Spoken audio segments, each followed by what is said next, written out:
آثار الدمار التي خلفتها كتائب الأسد في هجومها على قرية تمانعة الغاب 13/5/2012.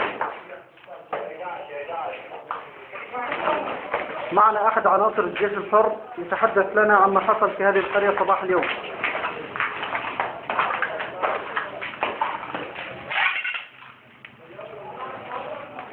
هذه هي قرية تمانعة الغاب. هذا الدمار اللي تقدته تسبيحة بشار الأسد. هاي إصلاحات بشار الأسد. نحن من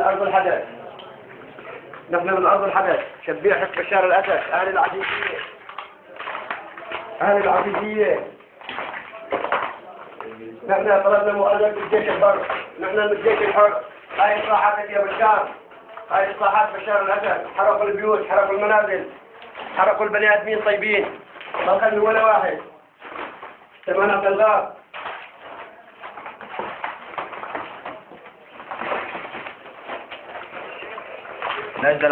نجد العرب. وين الحكام؟ وين العرب؟ الله يخلي لنا الجيش الحر. الله يخلي لنا الجيش الحر. يا رب. يا أيها الذين آمنوا انصروا الله ينصركم ويثبت أقدامكم. هاي الإصلاحات بشار الأسد. الله أكبر. الله أكبر. الله أكبر. الله أكبر. عليك على سائل الغاب. الله أكبر. سائل الغاب. تمانع. شبيح سيادة تحرق الناس ببيوتها. الله أكبر. الله أكبر. الله أكبر. الله أكبر. الله أكبر.